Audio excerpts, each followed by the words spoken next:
Hello everyone. पिछले video में हम लोगों ने क्लास 7th के पहले पाठ का अध्ययन किया था। उसमें हम लोगों ने 3 पदों का अध्ययन किया था। आज हम इसके आगे के पद के बारे में अध्ययन करेंगे। चलिए देख लेते हैं। ऐसे थे अरमान की उड़ते, नीले नभ की सीमा पाने, लाल किरण सी चोंच खोल, चुगते तारक अनार के दाने। इसमें जो है पक्षी हैं वह इस अंश में कह रहे हैं कि जो उनके मन की अभिलाषा है वह उसको व्यक्त करना चाहते हैं। इन पदों के माध्यम से, इन पंक्तियों के माध्यम से वह अपने मन की अभिलाषाओं को व्यक्त करना चाहते हैं। क्या कि जो पिंजरे में बंद जीवन बिता रहे हैं पक्षी, वह अपनी बात व्यक्त करते हुए कहते हैं कि हम पक्षियों की इच्छा थी कि हम नीले आकाश का छोर पाने के लिए उड़ान भरते और यह देख लेते कि आखिर आकाश का अंत कहाँ है। हम आकाश में जो बिखरे तारे रूपी अनार के दाने हैं, उन दानों को अपनी सूर्य के समान लाल किरण सी चोंच से उसी तरह चुन लेते जैसे प्रातःकालीन सूर्य की लाल किरणें तारों को चुन लेती हैं। अर्थात कि पक्षी अपनी अभिलाषा का वर्णन करते हुए कहते हैं कि जब पिंजरे में हम बंद हैं तो यह जो हमारी इच्छा है, और वह इच्छा यह है कि हम जो है आकाश का छोर पा सकें। नभ की सीमा, नभ मतलब आकाश, सीमा मतलब कि उसका अंत, जिसका कोई अंत ना हो, अंतहीन जिसे कहते हैं, वह है कि आकाश की जो सीमा है उसको हम देखना चाहते हैं, वह उसका अंत कहाँ पर है। और यह जो तारे हैं वह अनार के दानों के समान लग रही हैं, जिसे हम अपनी सूर्य के समान लाल किरणों की से चोंच से चुन लेना चाहते हैं। अगला है, होती सीमाहीन क्षितिज से इन पंखों की होड़ा होड़ी, या तो क्षितिज मिलन बन जाता या तनती सांसों की डोरी। इस अंश में पक्षियों की स्वतंत्र रहने की इच्छा और अंतहीन आकाश में उड़ते रहने की चाहत का वर्णन किया गया है। इस अंश में पक्षी अपनी इच्छा प्रकट करते हुए कहते हैं कि यदि ये स्वतंत्र होते तो उड़ते उड़ते अंतहीन आकाश में क्षितिज से अपने पंखों के सहारे मुकाबला करते।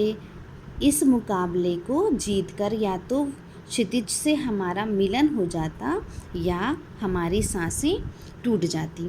अर्थात कि यह जो पक्षी हैं वह अपनी स्वतंत्र रहने की इच्छा और अंतहीन आकाश, मतलब कि जिसका कोई अंत नहीं है, वहाँ पे वह उड़ करके जाना चाहते हैं और उड़ते उड़ते अंतहीन आकाश में जो क्षितिज है वहाँ पे उससे मिलना चाहते हैं, उसे देखना चाहते हैं। और यह करते हुए वह यह सोचते हैं कि या तो वो क्षितिज से मिल लें या फिर जो है उनकी सांसें टूट जाएं, अर्थात कि उनकी मृत्यु हो जाए, परंतु हम उस अंतहीन क्षितिज से मिलना और उसको देखना अवश्य चाहते हैं। ठीक है, होड़ा होड़ी मतलब कि मुकाबला। अगला है, नीड न दो चाहे टहनी का, आश्रय छिन्न भिन्न कर डालो, लेकिन पंख दिए हैं तो आकुल उड़ान में विघ्न न डालो। अर्थात कि इस पंक्ति में पक्षी मनुष्य से प्रार्थना करते हुए कहते हैं कि हे मनुष्य, तुम हमें घोंसला न बनाने दो और पेड़ों की टहनी पर बने हमारे आश्रय भले ही नष्ट कर दो, पर ईश्वर ने जब हमें पंख दिए हैं तो हमारी उड़ान में बाधा या व्यवधान न डालो। अर्थात हमें पिंजरे में बंद न करो और खुले आकाश में उड़ने दो।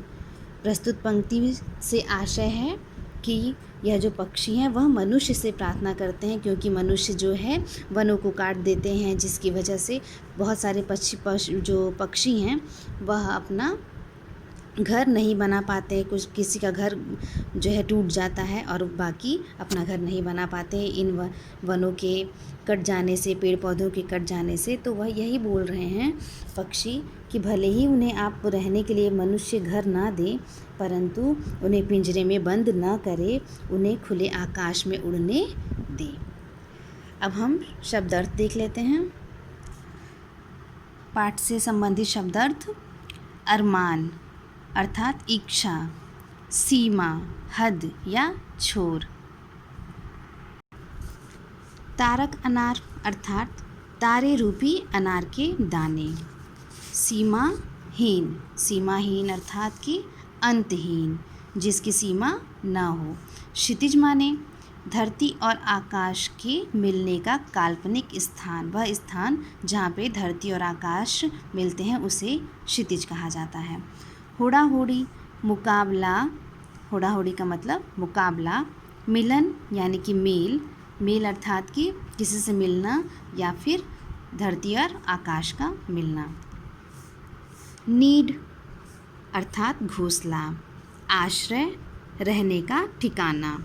छिन्न भिन्न, छिन्न भिन्न अर्थात कि नष्ट, विघ्न, बाधा या रुकावट। छिन्न भिन्न मतलब कि नष्ट कर देना और विघ्न का मतलब बाधा या रुकावट। पाठ के कुछ बिंदु, कुछ विशेष बिंदु इस प्रकार से हैं। लाल किरण सी में उपमा और तारक अनार में रूपक अलंकार है। होड़ा होड़ी में अनुप्रास तथा सांसों की डोरी में रूपक अलंकार होता है।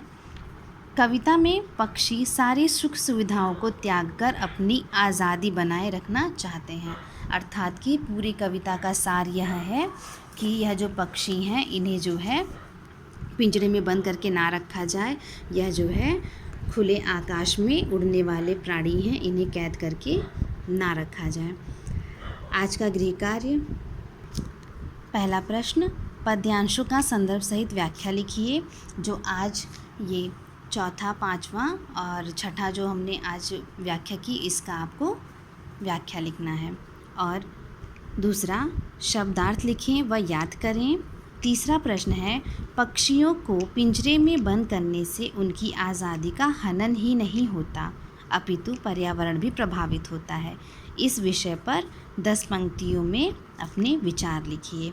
अर्थात कि यह जो पक्षी हैं वह पिंजरे में बंद रखना उनको सही है या नहीं सही है, और इसका पर्यावरण पर क्या प्रभाव पड़ता है, इसे आप सोच करके अपने विचारों में व्यक्त करिए। धन्यवाद।